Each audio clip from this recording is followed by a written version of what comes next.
Bonjour à tous. Aujourd'hui, on va essayer de faire un podcast un peu plus vivant, mettre un peu plus de rythme, sans coupure, sans petits sons. On va essayer ce format et vous me direz ce que vous en pensez si vous trouvez le format est, est plus sympa. Donc, je vais vous parler de mon dernier article que j'ai publié sur mon blog, mon écosystème. Comme ça, si vous n'avez pas le temps de le lire, bah, vous pouvez l'écouter avec ce podcast. Donc, je suis un Apple fanboy. J'ai un iPhone depuis que cela existe. J'ai fait quelques infidélités. J'ai essayé un BlackBerry, aussi un Pixel de Google, je crois, puis un Galaxy de Samsung. Je suis toujours revenu aux iPhones. J'ai un Mac depuis 2010 et un iPad depuis 2011. Depuis 2 ans, bientôt 3 maintenant, j'ai revendu mon MacBook Pro pour faire de mon iPad Pro ma machine principale. Mais je garde tout de même à côté, j'ai racheté un Mac mini comme ordi familial avec un grand écran. Des fois, ça fait du bien, ça repose un peu les yeux. Mais je l'utilise pas souvent parce que j'ai toujours mon iPad sur mes genoux, souvent dans mon canapé pour travailler. Je suis donc tourné au début vers les logiciels Apple. Je me suis dit, quitte à être dans l'écosystème Apple, autant utiliser des applications et logiciels qui étaient bien intégrés et parfaitement optimisés. Sauf que ça s'est pas vraiment passé comme ça. Petit tour. On commence par la production de documents. Donc, j'ai remplacé la suite Office de Microsoft que tout le monde utilisait avant par ce qu'on appelait pardon, avant la suite eWork. Donc Page pour Word, Keynote pour PowerPoint, Numbers pour Excel. J'ai la chance en plus que ces logiciels, ils sont gratuits. Ils sont développés par Apple et ils permettent d'ouvrir les fichiers Word parce que bon, je j'ai pas le choix, hein. La plupart de mes collègues m'envoient bien sûr des docs en Word, donc il faut que je puisse les ouvrir. Donc ces derniers que je crée sur Page peuvent aussi être exportés au format Microsoft. Donc ça c'est cool. Parce que l'inverse n'est pas vrai. Donc c'est vraiment, j'apprécie vraiment l'effort qu'Apple fait finalement pour permettre cela, eux qui sont souvent taxés d'écosystèmes fermés. Depuis 10 ans, tous mes documents sont donc produits avec Pages et Keynote. Au début sur Mac et puis maintenant, depuis plus de 2 ans, exclusivement sur mon iPad Pro. Même si c'est pas toujours facile à utiliser dans mon quotidien, hein, c'est pas pour moi, mais pour les autres, parce qu'il faut toujours que j'exporte en PDF, en Word, en autre, pour que mes collègues puissent les ouvrir. Donc ça, c'est pas facile. Mais à l'inverse, hein, comme je disais tout à l'heure, je suis content que Pages, Keynote, etc. puissent ouvrir tous les documents que m'envoient mes collègues, même si maintenant, dans Google, c'est aussi possible. Avec Google Doc, où on peut même ouvrir des documents Word, pardon, et les modifier directement sous Google Doc. Donc ça, c'est vachement pratique. On est même à rêver que Google, Apple et Microsoft s'entendent un jour sur un même format. Ça permettrait vraiment de pouvoir avoir des fichiers compatibles avec tous les systèmes d'exploitation. Pour ce qui est de mon organisation de travail, donc pour organiser mes notes rapides, j'ai beaucoup bourlingué, je suis allé voir à droite à gauche. J'ai vite constaté les limites de l'application Notes d'Apple, donc je me suis tourné vers des alternatives. Le problème, c'est que voilà, des applications tierces, ça peut parfois disparaître, devenir payant, et souvent même changer de modèle économique avec des abonnements ou autres. Des fois, ils font des nouvelles versions, il faut repayer une deuxième fois. Donc, je me dis, voilà, il faudra peut-être plutôt utiliser les logiciels gratuits et proposés directement par nos machines plutôt que de vouloir essayer d'autres applications tierces à gauche, à droite qui, peut-être, comme je disais, seront amenées à disparaître ou autres. Donc, au début, j'ai commencé avec Evernote, je ne sais pas si vous connaissez, qui était pas très cher dans sa version. Parce qu'il fallait payer parce que la version gratuite permettait seulement d'avoir euh, un outil, on va dire que les notes s'affichaient sur un outil. Par exemple, si on avait un iPad et un iPhone, les notes apparaissaient que sur l'iPad et pas sur l'iPhone. Si on voulait avoir le cloud qui synchronisait entre les deux machines, il fallait payer. Mais c'était pas très cher. Après, il a été un peu mis de côté et abandonné et a surtout augmenté ses tarifs. Du coup, je suis revenu vers Note d'Apple, mais voilà, il y a toujours des petites choses qui me manquaient. Même si au fur et à mesure des années, Note s'améliore vraiment de plus en plus. J'aime beaucoup OneNote de Microsoft, ça vous en doutez si vous avez déjà lu mon blog, qui est gratuit, mais je préfère, pour vraiment organiser mon travail et celui de mes élèves, voilà, comme un classeur numérique. Pour prendre des petites notes rapides, pour organiser du texte, voilà, je trouve que c'est un peu trop usine à gaz. J'ai testé Keep de Google, parce que les machines d'Apple, elles marchent très bien avec les outils Google, mais bon, j'étais pas fan de la mise en page. Et donc, en fait, finalement, mon choix s'est porté sur Beer, hein, bon, qui fonctionne que sur iOS et qui coûte environ 1 € par mois. Je crois que j'ai dû payer là 12 euros, oui, 12-13 € pour l'année. Énormément de fonctionnalités, l'export en PDF, en Word, euh, très joli, facile à organiser, beaucoup de thèmes, ouais, vraiment top. Et là, j'ai du mal à en passer, même si j'aimerais me recentrer sur les apps Apple. Là, c'est dur, parce que si un jour, par exemple, Beer, ils sont rachetés, ou ils arrêtent leur développement, ou ils ont un problème économique, voilà, toutes mes notes que je mets dessus, qu'est-ce qu'on fait? Il faudra que je déplace toutes mes notes sur un autre logiciel et que je fasse ça comme ça, alors que le note d'Apple, bah, là, je suis sûr que j'aurai aucun souci, que si je, que voilà, cette application existera toujours, sauf bien sûr si un jour je me dis, bah là, je change d'écosystème, j'arrête Apple et je passe chez Google ou pas chez Microsoft, ce qui, à mon avis, n'arrivera pas, ou en tout cas, pas dans les quelques prochaines années. C'est pour ça qu'Evernote était bien, parce qu'Evernote est un outil multiplateforme, je pouvais l'utiliser partout. Voilà.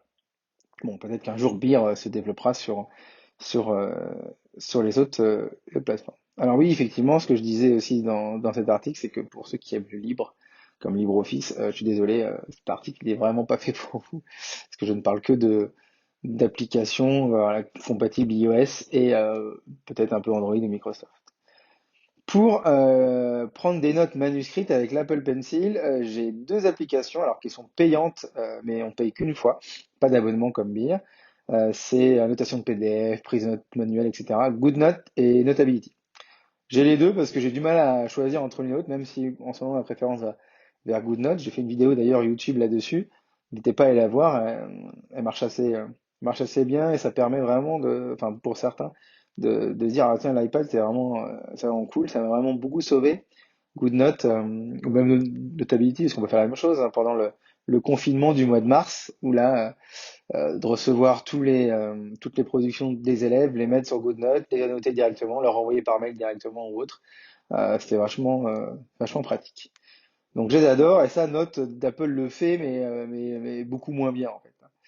Donc comme c'est la machine principale, hein, j'ai besoin que tout marche et j'ai besoin vraiment que ouais, je ne peux pas mettre de côté. Ouais. C'est vraiment mon outil de travail tous les jours. Le problème avec GoodNote, c'est que là, on est à cinquième itération, et que pour l'instant, à chaque fois, on a dû repasser à la caisse. Bon, ça coûte 9 euros, c'est pas si cher que ça, mais c'est vrai que entre GoodNote 4 qui était déjà très bien, au lieu de faire des mises à jour pour passer à la 5, par exemple, voilà, ils auraient pu la transformer ou la mettre à niveau. Non, non, ils ont refait une nouvelle application, GoodNote 5, donc j'espère que ils vont pas faire comme ça à chaque fois et ni augmenter les prix parce que bon voilà, on est déjà à 9 euros.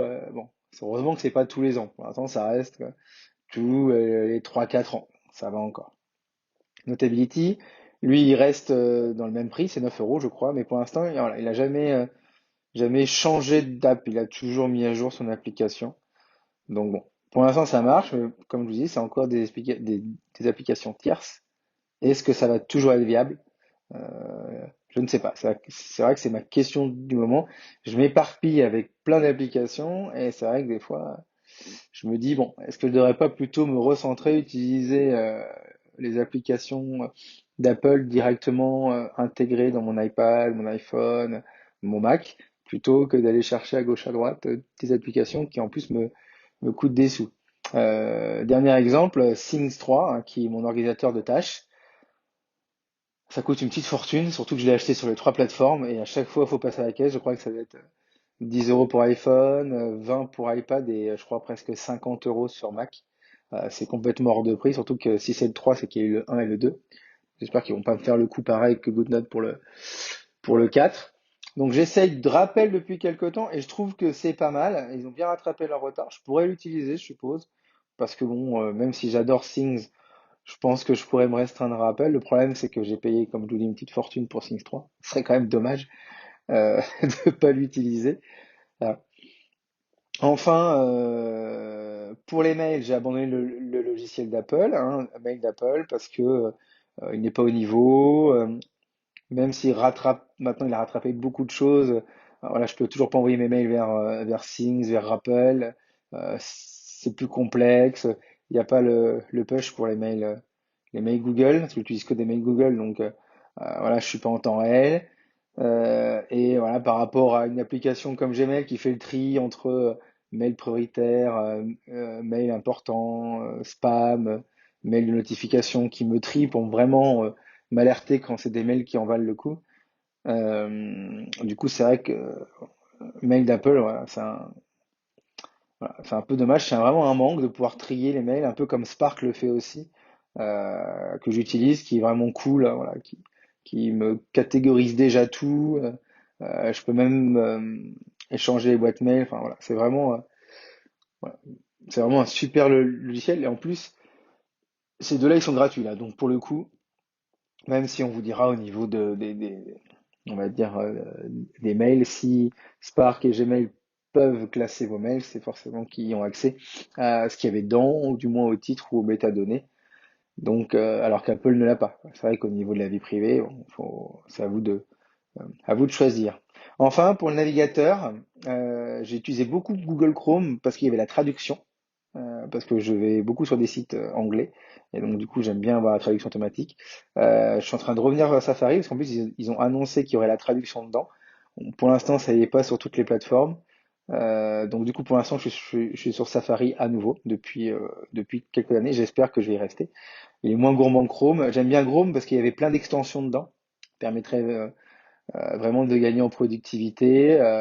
Et enfin pour l'agenda, je suis revenu à iCloud Agenda, même si j'étais passé à Google Agenda, on m'envoie encore pas mal d'invites via Google Agenda. Par exemple, mon école est sous Google Éducation, donc du coup, toutes les invitations, c'est via Google Agenda. Donc j'utilise un peu quand même pour consulter, mais voilà, pour la famille et perso, je suis revenu à iCloud pour l'agenda. Pour le stockage de documents, donc je stocke dans un cloud, bien évidemment. J'ai tous mes documents sur iCloud Drive avec quelques sauvegardes de fichiers importants sur Google Drive, parce que voilà, comme je vous disais, mon établissement est sur Google Éducation. Donc, pour imprimer, voilà, on a accès à notre Drive directement sur les ordinateurs. Donc ça, c'est pratique. On a un stockage illimité. Par contre, je ne peux pas tout mettre dedans et l'utiliser comme principal parce que le jour où je quitte l'école, bah voilà, je perds tout ce stockage. Le Google en gratuit, je crois que c'est 15 gigas, donc c'est peu. Avec iCloud Drive, on partage avec ma femme. Voilà, on a dépassé les 200 gigas là. On est passé au gros forfait à 10 gigas pour 10 euros par mois. Mais bon, au moins tout est là. S'il y a un souci, je le retrouve.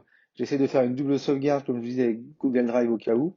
Voilà, c'est pareil. J'essaie d'utiliser le cloud d'Apple. Effectivement, il est moins pratique d'accès sur ordinateur ou autre, même si on peut y accéder, que Google Drive, qui est vraiment parfait pour y accéder, pour partager des documents. Donc c'est vrai que je l'utilise quand même pour certaines choses pour partager, parce que c'est beaucoup plus facile pour moi d'envoyer un lien Google Drive à quelqu'un qu'un lien d'iCloud Drive. Peut-être que Apple va évoluer là-dessus et s'améliorer. Euh, donc voilà, et je disais aussi qu'avec mon entreprise de formation numérique, hein, vous voyez, je suis formateur. Je suis toujours aussi obligé de me tenir au courant des dernières sorties d'applications, derniers logiciels, etc. d'Apple. Et j'en teste beaucoup parce que j'aime bien essayer pour pouvoir répondre aux questions de mes stagiaires. Du coup, ça m'éparpille. Je suis aussi sollicité des fois par des développeurs, des fois par d'autres qui font leur application dans le monde de l'éducation aussi sur ces plateformes-là, et pour me demander de leur faire un retour, de les essayer. Donc, ça me fait plaisir, hein. J'adore tester des applications, même si des fois je manque un peu de temps. Et puis des fois, c'est des petites pépites que j'ai envie d'utiliser. Malheureusement, là, ça me fait sortir déjà de mes apps habituelles et ça m'en rajoute. Et j'avoue que des fois que je, je m'y perds un petit peu. Et c'est vrai qu'avant, j'avais vraiment des documents partout. J'en avais sur iCloud Drive, sur Google Drive, Dropbox et OneDrive. Cet été, j'ai tout remis sur iCloud Drive. J'ai fermé tout Dropbox. J'en ai gardé un peu sur Google Drive par rapport à l'école. Sur OneDrive, j'ai pas le choix de stocker mes blocs de Microsoft OneNote. Ça, j'ai pas le choix, je suis obligé de les stocker sur OneDrive. Donc, il n'y a que ça sur OneDrive, il n'y a que mes blocs-notes de OneNote. Et enfin, pour mes loisirs, eh ben, c'est pareil. J'avais utilisé plein d'apps tierces, pardon. Par exemple, pour les podcasts, j'avais pris Pocket Cast avec l'abonnement à 10 euros par an pour pouvoir l'avoir sur toutes les plateformes. Pourquoi? Je me demande bien. Alors que j'avais l'application podcast qui est gratuite sur toutes mes machines. Donc, hop, fini. J'ai fermé Pocket Cast, je suis retourné sur Apple Podcast. Pareil, la musique, ben, on était sur Spotify pour la famille, en lieu d'Apple Music. Pourquoi? Bon, même si il y a des différences entre les deux et on peut aimer ou pas, c'est pareil. Alors même là, Apple Music c'est payant, donc c'est pas gratuit comme podcast, mais voilà, ça rajoute encore une application en plus. Pour les films, bah voilà, iMovie, bah, j'ai du mal à utiliser parce que bon, c'est bien pour le basique, mais pour moi, j'aime bien faire un montage avec LumaFusion. Pour photo, même si maintenant ils permettent les retouches, hein, voilà, on a d'habitude avec Lightroom ou Darkroom, il y a toujours des applications tierces en plus, alors que je suis sûr que avec un peu de volonté, les applications on va dire, l'application installée ou préinstallée ou d'origine d'Apple pourrait suffire pour la plupart des usages. Et j'ai toujours besoin d'aller avoir un peu plus loin avec un logiciel un peu plus loin. Et bah, il faut payer, hein. Lightroom, c'est pas, on a une version gratuite, et voilà, elle est très fermée. Darkroom, c'est pareil, c'est payant. LumaFusion, payant, je crois que c'est 23 ou non, une trentaine d'euros. Après, je vous dis pas que, voilà, de par mon, entreprise de formation, il m'arrive d'avoir des applications qui sont offertes par les développeurs pour justement en parler et tester sur mon blog ou sur ma chaîne YouTube ou dans mes formations. Donc je ne les paye pas à chaque fois, mais bon, c'est quand même un coût. Et quand j'en parle, on me dit ah ouais, quand même 30 euros pour un logiciel de montage, alors que iMovie, voire Clip maintenant peut, peut gérer, euh, peut gérer tout ça. Donc du coup, mes objectifs, eh ben, ce sera même si je prends pas de résolution pour 2021, parce que l'année 2020 était trop pourrie et je crois que 2021 va être pareil, je vais quand même essayer de m'éparpiller dans plein de multiples apps là. Je vais essayer de faire un peu de tri. Je vais essayer de réduire tous mes abonnements et toutes mes apps que j'ai payées. Je vais essayer de me recentrer sur les logiciels Apple pour voir comment je peux mieux les utiliser et arrêter de m'éparpiller avec 36 000 apps à chaque fois sur toutes mes tablettes. Voilà. Ce que je vous propose, c'est que on se revoit. Je refais le point dans un an et on voit où j'en suis de ce côté-là.